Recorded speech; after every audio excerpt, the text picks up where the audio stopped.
So we appreciate those for your cooperation in advance. So at this time, is there anyone present who would like to offer public comments? Mr. Paris. Charlie Harris, 146 East Johnson Street. You have driving license? I'm sorry? You have driving license? Driver's license? Yes, sir. You own the car? Yes, sir. Are you familiar with West Woodland Manor Road in Temple? I'm not. How about Deer Crossing? What? No? Deer Crossing? Yes, I'm familiar. How about East Woodland Manor? No. You're located back in the backside of Deer Creek subdivision. Y'all have an entranceway back there that you're gonna open up sometime. I'm not sure when you're gonna open it up. But,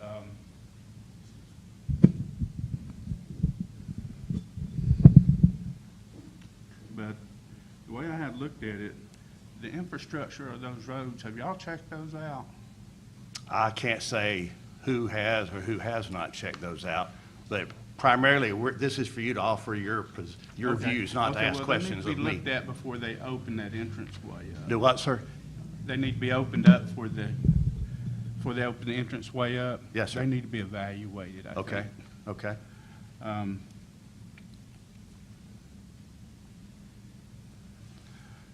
Also, the curbing inside the city, you know, that's I think probably needs to be hit on a little bit, especially right there at Sage Street. And I don't know where the city is on the house on East Johnson that's grew up. I see somebody doing code work because it's plastered all over the door, but I don't know, ain't a whole lot hitting on it. And then the sidewalks throughout the city, especially around the Methodist Church. I understand they're working on that. But I live pretty well close to the school district over there, the high school. And you got two subdivisions. I think it's Lake Shore and Ivy Lake.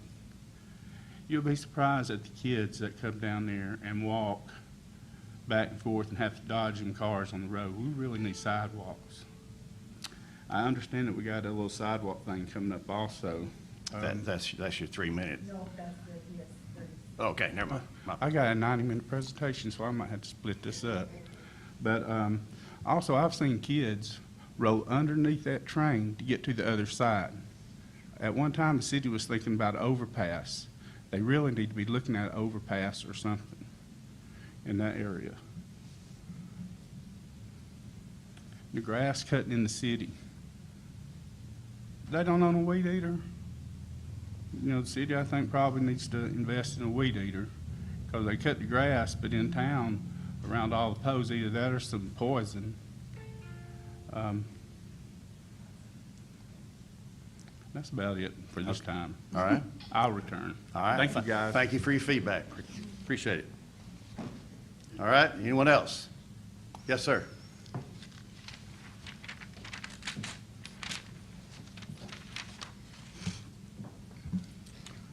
Hi, my name is Mark Bozak. I live at 664 Angela Drive in the Amy Ridge community. I'd like to make some comments on the proposed industrial park, which would be just south of our neighborhood.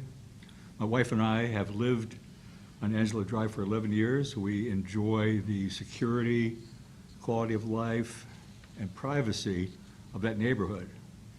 And I believe any industrial park would definitely profoundly affect, in a detrimental way, those aspects I just mentioned. Also, beyond Amy Ridge, the Brookshire community would be affected, and also the Lakeview community would be affected. Not in a good way. I think we all moved into this area. We enjoy the quality of life. I don't understand why an industrial park should be put there. In fact, I understand that it had been zoned for private homes. And as of July 7th, it was changed to allow zoning for industrial park. Doesn't sound right. Thank you. Thank you. Anyone else? Yes, sir.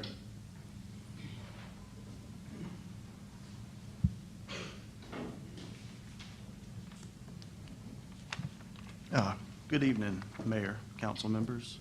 My name is Donnie Carr, and I live at 150 Enterprise Drive in Temple. And I'm here to address the same issue that the gentleman before me just spoke about, the rezoning of parcel T0200600219. We collected nearly 600 total signatures on our petition, which requests that the council members revisit the rezoning and hold another public hearing. I believe you all have copies of that.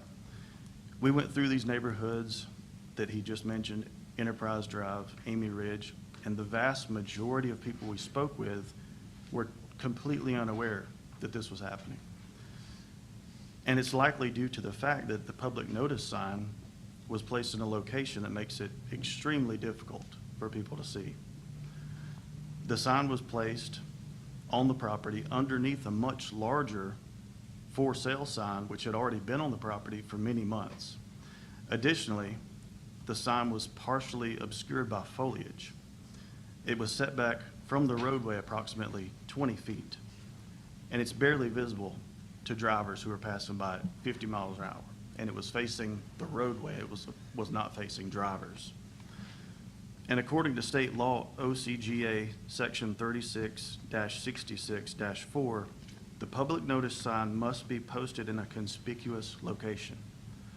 I respectfully ask the council to clarify whether this placement meets the legal requirement for conspicuous notice. I know the vote has been cast, but given that many residents may not have seen the notice, many said they didn't, I respectfully request that the council consider holding another public hearing on this matter so that all affected residents have the opportunity to voice their. Yes, ma'am. My name is Monica Brock Lorente. We live at 165 Enterprise Drive here in Temple. We have lived there for the last 17 years. We moved to Temple because of its quiet, rural, and we have raised 4 children, and some of our grandchildren have even gone to schools here in Temple. I'm here to, as the same as Mr. Carr and the man previous, to discuss what is happening behind our home. 165 Enterprise abuts right back to the property line where the other property is going to come. We have no land in between there. And we were not aware of what was happening. We did not realize about the rezoning. Now, Councilman Bracknell, he did, did I say that right? Yes. Bracknell. He did come by our home, and he talked about it, made us aware, but it was very, we had not realized it before then. We did not see that sign about the rezoning. And when he came by, we talked about concrete wall buffer, we talked about that there would be no warehouses, there would be no trucking companies, no noise, especially 24/7 noise, no smells coming from that area. And right now, we really don't know what's going to happen back there and what's going to happen with our actual property value. I know that we have put a lot of money in our home over the last years, and we just had it appraised. And I am very concerned, and I'm sure that the other citizens here of Temple are just as concerned about what's going to happen back there. I realize that we don't have a lot of information at this point. I mean, I don't. I just feel like we've been blindsided, and that we need to really and truly revisit the zoning, because to go from agricultural, residential, to suddenly industrial, that just doesn't seem right to the citizens here in Temple. So asking that you guys please readdress this. Thank you. Yes, sir.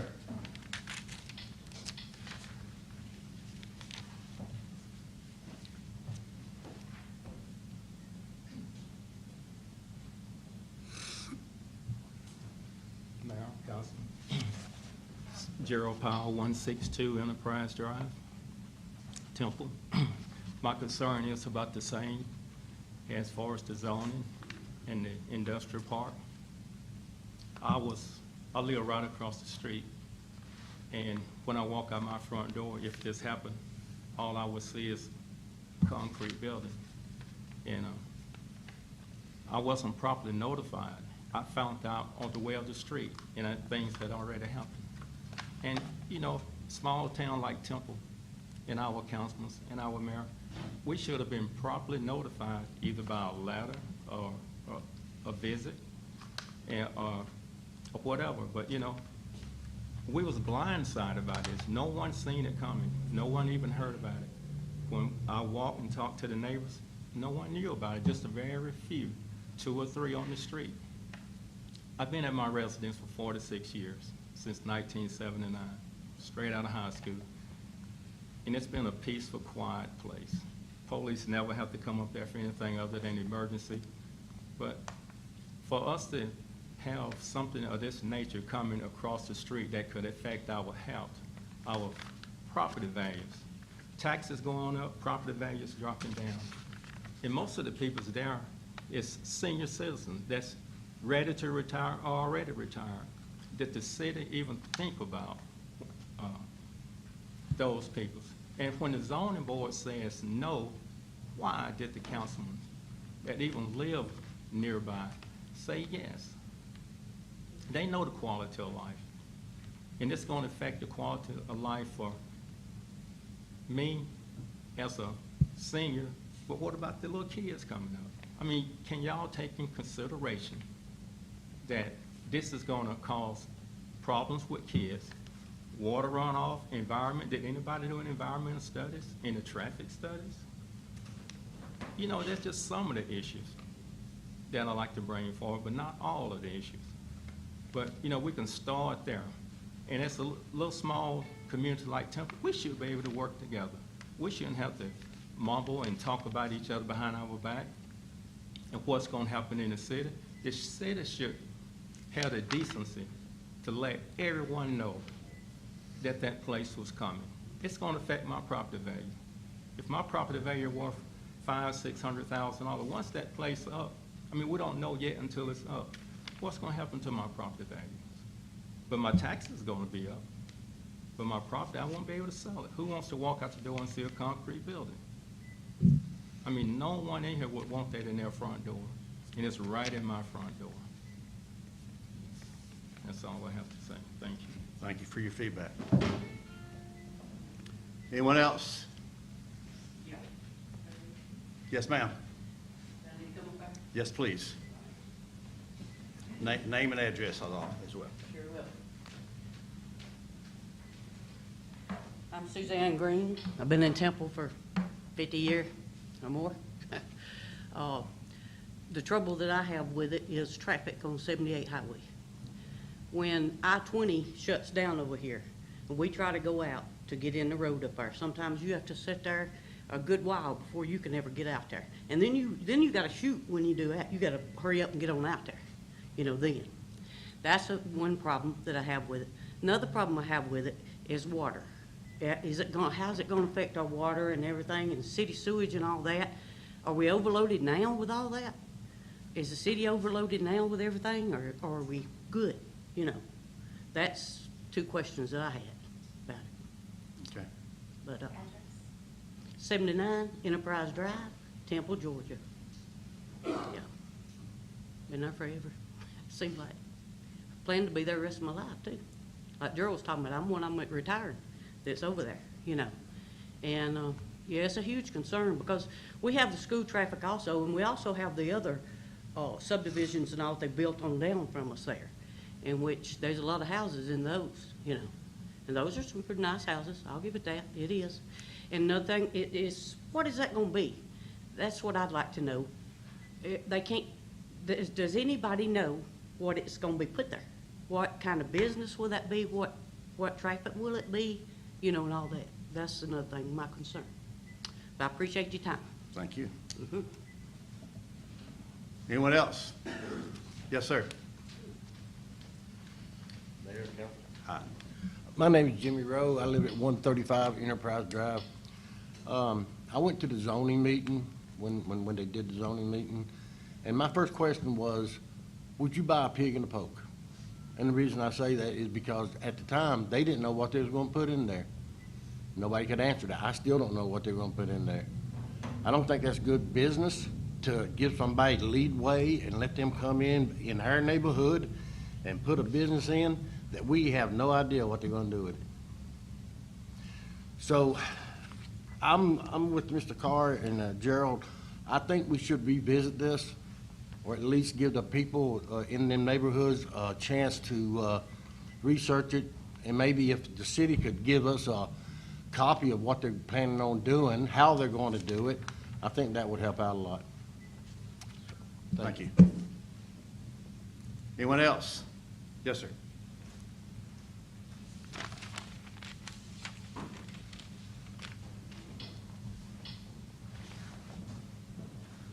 Testing. Mayor?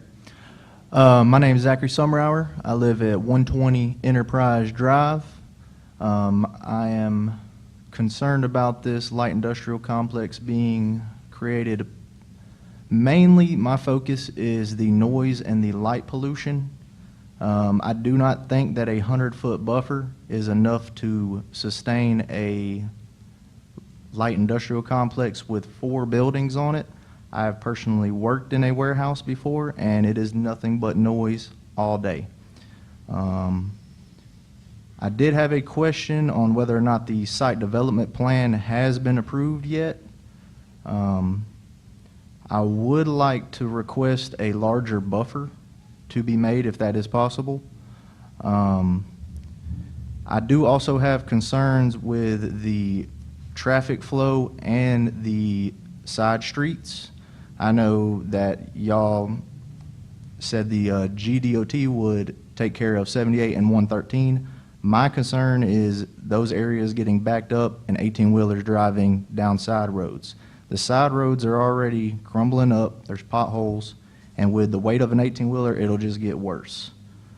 So that's one of my concerns as well. I've lived at my house for 4 years now, and one of my favorite things to do when I get home is go out in my backyard, play with my dog, throw the stick around, and I don't hear anything but birds, bees, and trees. With a light industrial complex, there's going to be 18-wheelers, loading docks. There are going to be alarms for reversing. I do not want to hear that when I get home from work and I'm trying to relax. So basically, I'd like to learn the restrictions that are being placed on the businesses coming to this light industrial complex, because I do think that this should be revisited and buffer zones should be extended. I do not think that a 100-foot buffer zone is enough to cancel out the decibel readings from a light industrial complex. Thank you for your time. Thank you. Anyone else? Yes.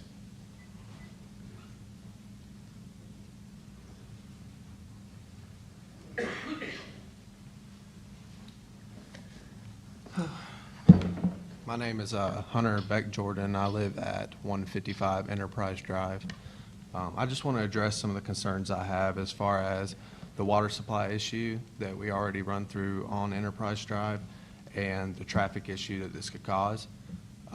So first to start off with the water supply. I was there when Mr. Carr's house caught on fire, and I was the one pumping the truck and all that there and everything. And the biggest problem we ran into on that fire was the hydrant that is on that street didn't provide enough GPMs out of the hydrant itself. And I just want to know what, as far as what y'all are going to look into, is improving our water supply, because adding an industrial park right behind our houses and the communities around is just going to diminish the water supply even more and overload the system.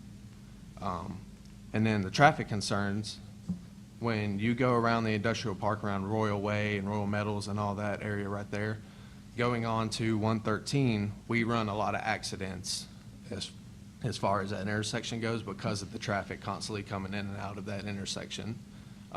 You feel free to look up the reports. You can contact our headquarters and find the reports on it. But there's multiple accidents that happen there, and it does increase the likelihood of accidents happening as far as major highways go and adding these industrial parks. So if that could be looked at and reconsidered, I'd appreciate that. Thank you, sir. Anyone else? Yes, ma'am.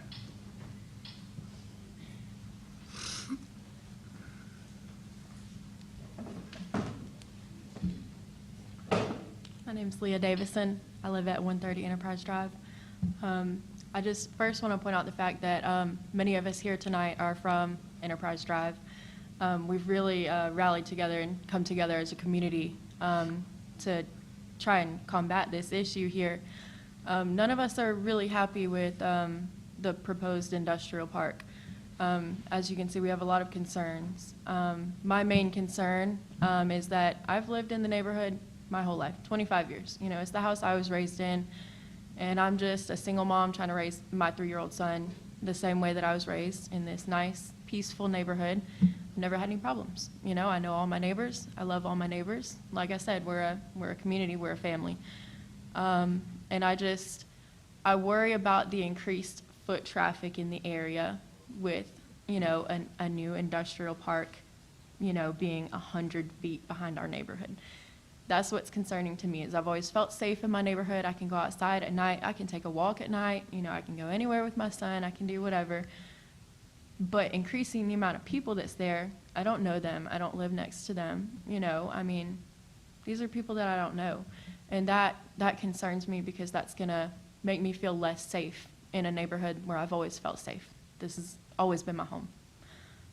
Along with what everyone else has said, increasing the traffic, increasing the chances of accidents, you know, water supply. I do agree with what Donnie said, and that we should revisit the issue and have a hearing about this. Thanks, y'all. Thank you. Anyone else? Yes, sir. Do you live in the city limits to speak? No, sir. Some of the things that I'll say have already been addressed, but Name and address, please. my name is Keith Carr. I live at 1142 Old Muse Road, Carrollton address, but people right across the road from me have a Temple address. I'm right on line. Been knowing Richard all my life. I've lived in this community all my life, and I live down the road a few miles now. Still go to church here, shop here, and everything. A lot of these people's already raised concerns, and I think I can answer some of them. Is your property taxes gonna go up? No, they're not gonna go up, they're gonna go down. Anybody here that says they're gonna go up, they'd probably be, I think you'd be pulling the wool over somebody's eyes. Maybe I could be proved wrong. Some of the issues, if any of y'all from I-20 Bridge in the afternoon tried to get to this light right here, how long does it take you? Pretty good bit. Several light changes. So, what's it gonna get better? It's gonna get a lot worse. This is the only exit for people to get to that too. People are not gonna go out to the Bremen exit and go through Bremen and come back up to this industrial park. 3 minutes is probably not gonna be enough time for me, but y'all know that's not gonna happen. The infrastructure with the roads has already been addressed. The 100 feet buffer, it's not very much. That's 33 yards. I can't even hardly throw a football anymore. I can throw a football 33 yards. Lighting pollution is real. Noise pollution is real. With the increased traffic, you're gonna have increased air pollution. No way around that. All that stuff needs to be considered, because it's all gonna happen. Temple is gonna, I don't know, it's just gonna be, did anybody do a study about the impacts of an industrial park to Temple? Was there a study done? I just asked you, maybe y'all can't answer those questions right now, but that'd be a question that probably should be asked. If the zoning board voted against it and the city council voted for it, that'd be a question too. That seems like a lot. Anyway, there's just a lot of, I think it would be interesting to see people that's for it come up with a list of the positives that outweigh the negatives. I think it'd be hard to do. I think it'd be real hard to do. Obviously, more tax revenue to Temple, but as fireman just said, that fire hydrant he was talking about that is in Donnie's ditch in front of his house, it wasn't like it had to come from down the street 200 feet. It was from here to that wall, right? It was right there. So if that industrial park, they're gonna have to have water, they're gonna have toilets. I'm running out of time, but real quickly. If you have big vehicles, what do they do when they back up? Beep, beep, real high-pitched sound. Everybody in the neighborhood's gonna hear it, forklifts, everything. You're gonna have all kind of noise there, and you ain't gonna be able to get around it. Appreciate your time. Thank you, sir. Anyone else? Yes, sir. Hi, my name's Tim Cedar, 300 Ivy Lake Parkway, Temple. And I just wanted to ask about the water billing. Is that fixed yet? I've emailed you and Lindsay, and I have communications with Lindsay. She's very helpful. And Still working on it. still working on it? Okay. Yes, sir. That's all I got, other than this is the first I'm hearing about the Enterprise Drive Industrial Park, and I had no idea either. I was never notified, never saw anything. I'd be against that myself, too, so. Thank you, sir. Thought I saw, yes, ma'am.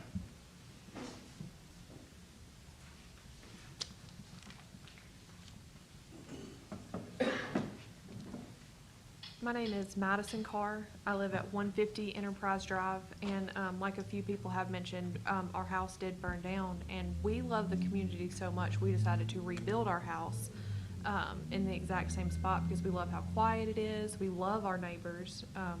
You know, it's a very good community to live in, and we're building this brand-new house. We're putting so much money into it and things like that, and it's a little upsetting that now when we look out of our front door, it's just gonna be a huge building that we're gonna see. So we would definitely like to have this revisited, you know, that way we can either have our concerns addressed or, you know, anything of that sort. So that's all I wanted to say. Thank you. Thank you. Anyone else?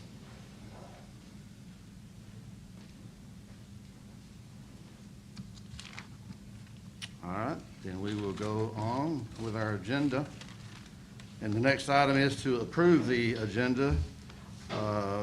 We have an amended agenda that has been developed in consequence to some late developments after the first agenda was produced.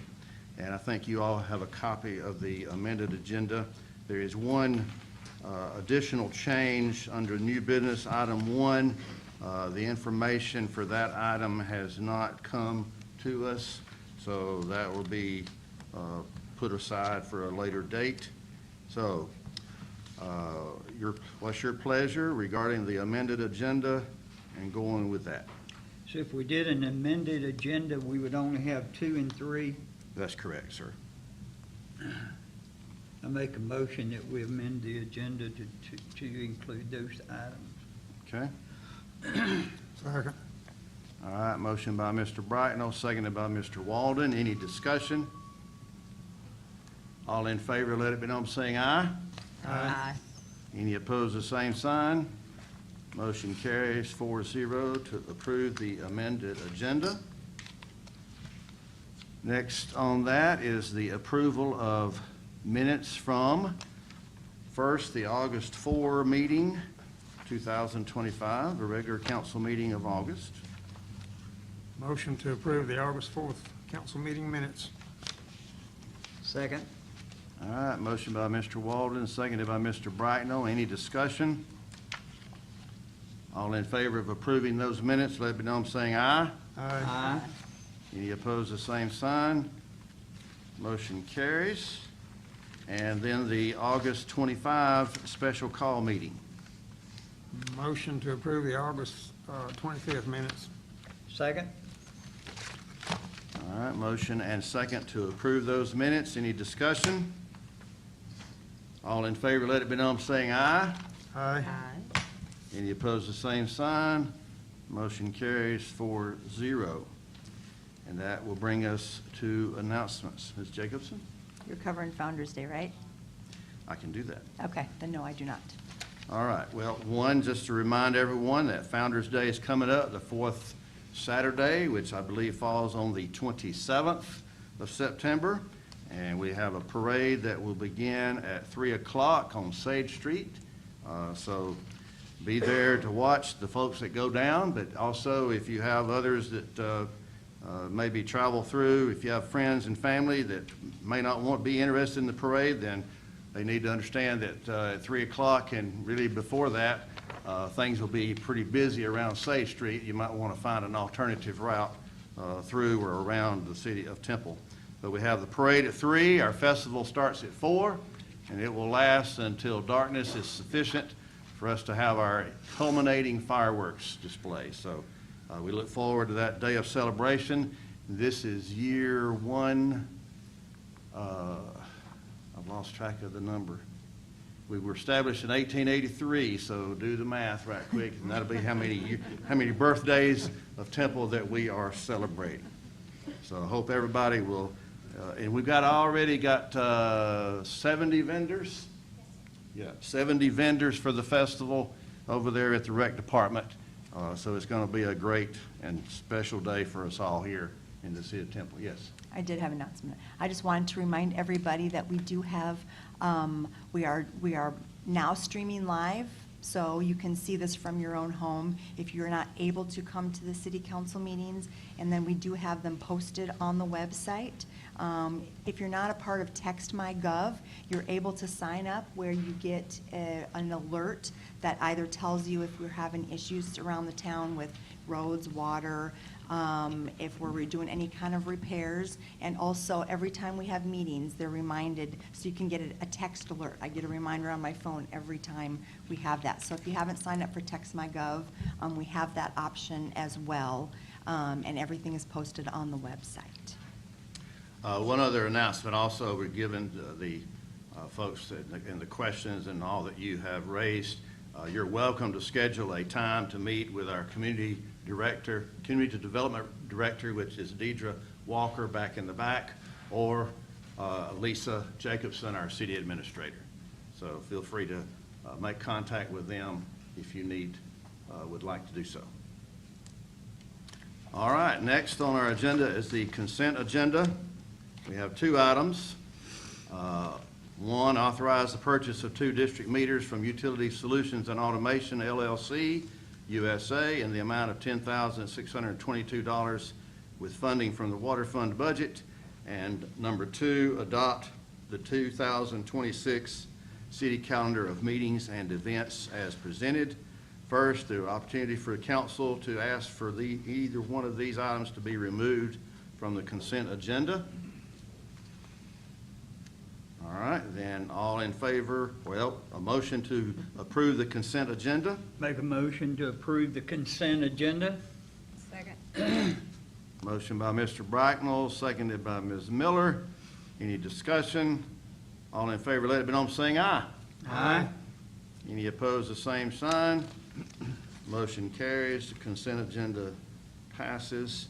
Now we will go to new business, and item 1 has been removed, so we go to item 2, authorize funding for the sports fields lighting repairs with $6,400 from the fiscal year 2025 capital budget, rec department line, mower remainder, and the remaining amount will come from the fiscal year 2025 recreation operating budget, not to exceed a total of $9,000. I make a motion that we authorize the funding for the sports field lighting repairs for the amount given already. Second. All right, motion by Ms. Bowles, seconded by Mr. Bracknell. Any discussion? All in favor of the motion, let it be known saying aye. Aye. Any opposed, the same sign. Motion carries 4-0 to approve that purchase. Then item 3, status discussion on the Springbook software implementation. Ms. Jacobson. Yes.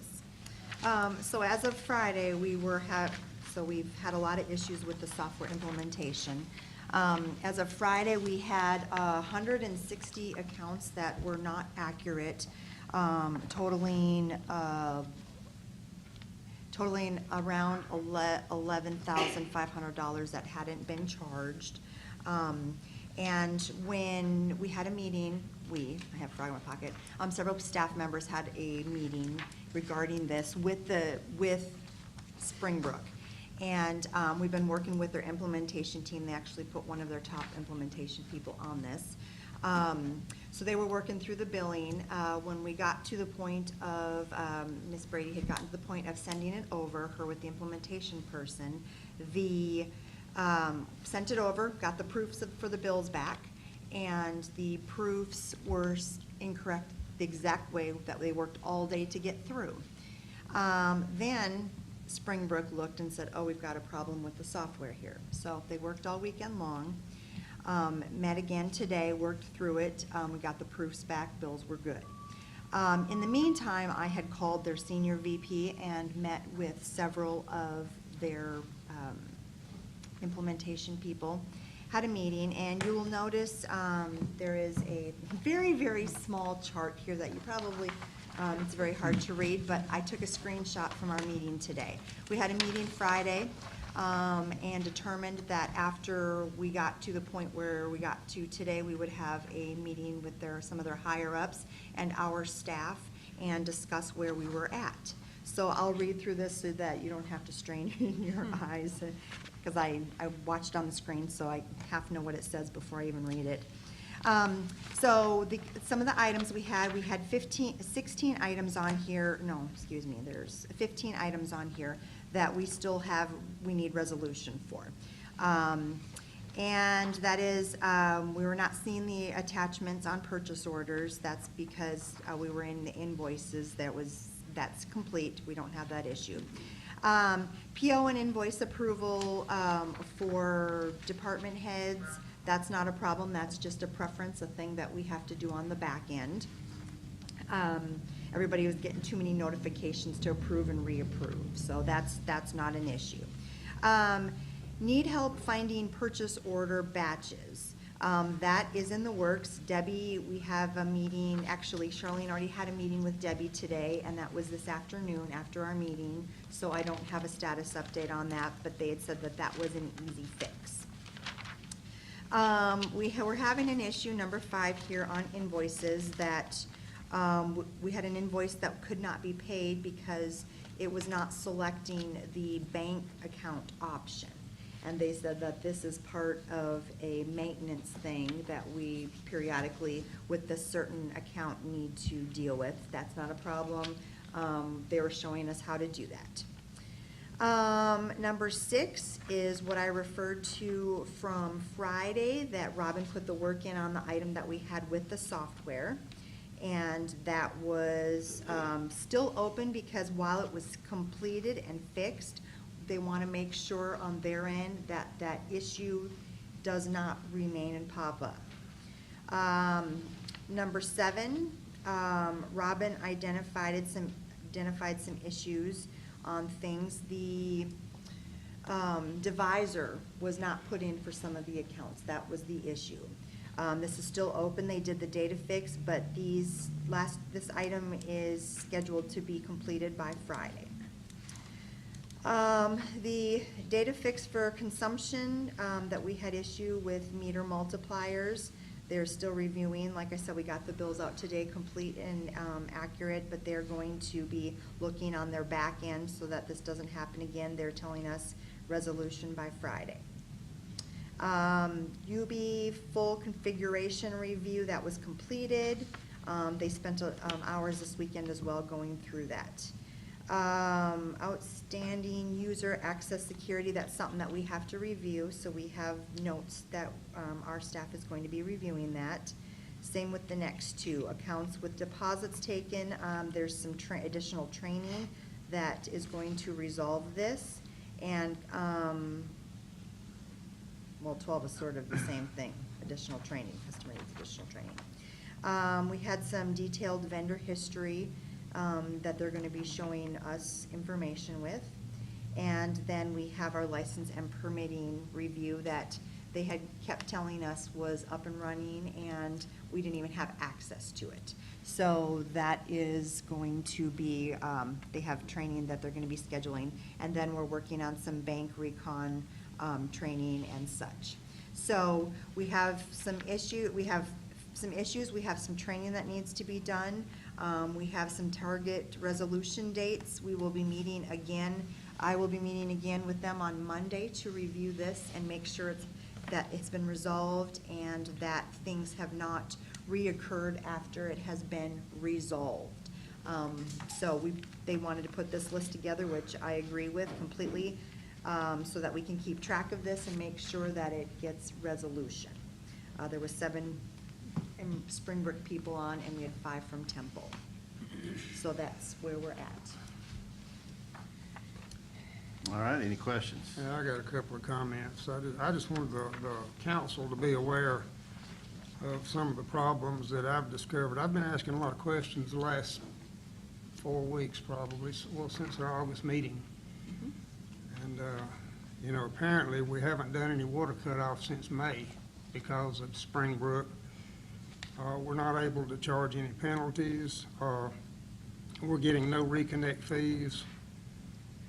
Even the bills that went out today was for the county reads were over a month ago. It was the 5th of August, and the bills just went out today.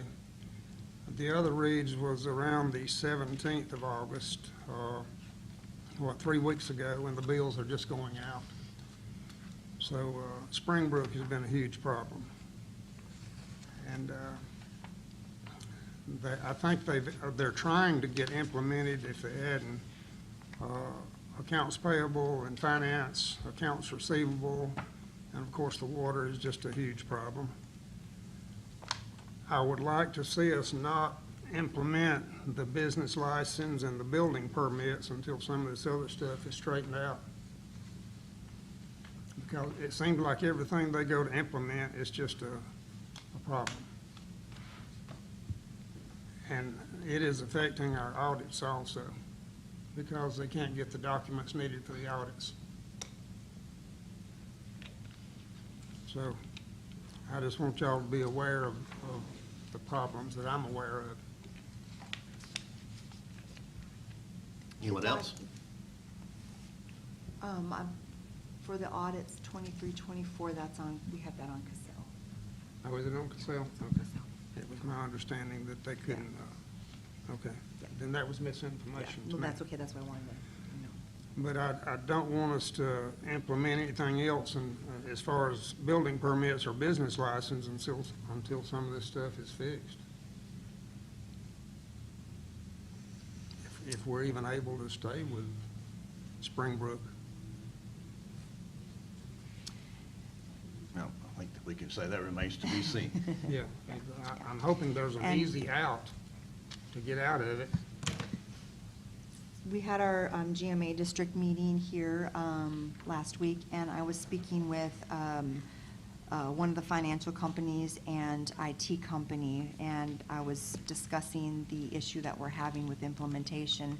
And they were talking because they were several of their cities are going through implementations right now with software, and they're having issues as well.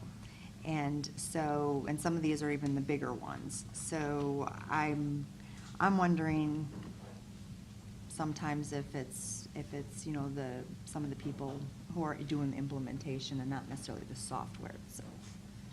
Well, very possible. So, But anyway, the problem is not on our end, it's not our Correct. people, it's correct. Springbrook. So the problem is our folks are just having to deal with it and do the best they can, and I know they're getting very frustrated. And they're getting cussed out on the phone. Yeah. Yeah, they're having to deal with the customers that are wanting their water bills. They expect to get them on a certain day or a certain week, and they're running weeks late. So I know that they've been flooded with and bombarded with calls. Anyone else?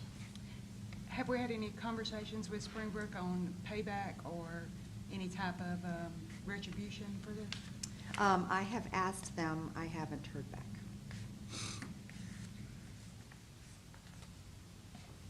Any other questions, comments?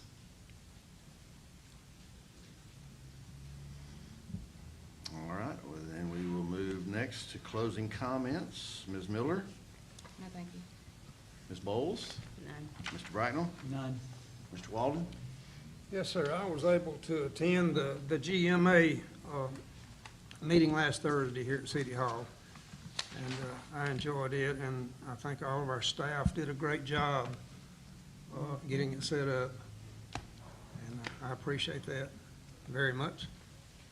So hats off to the Yes. city Well, staff. I'm going to piggyback, amend your comments Okay, with a please few do. of my own. Yes, we did host the GMA District 4 meeting that was last Thursday.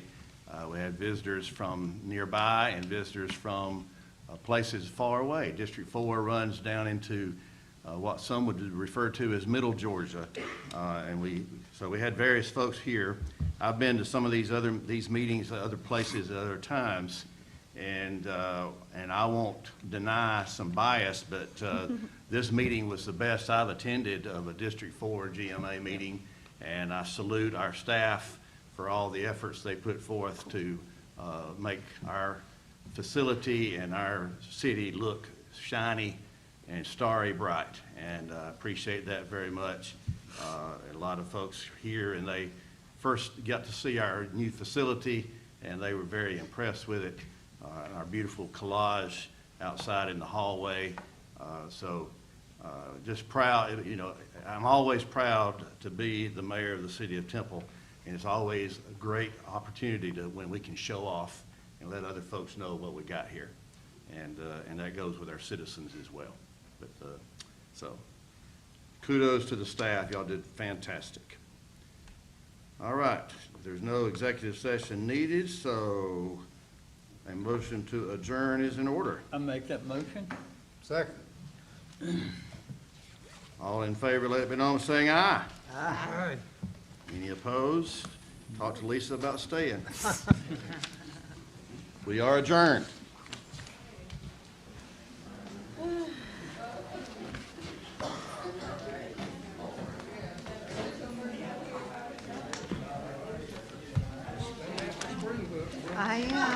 I am doing that. And the thing is that, we had done all of our, when we had called cities that have 17,000,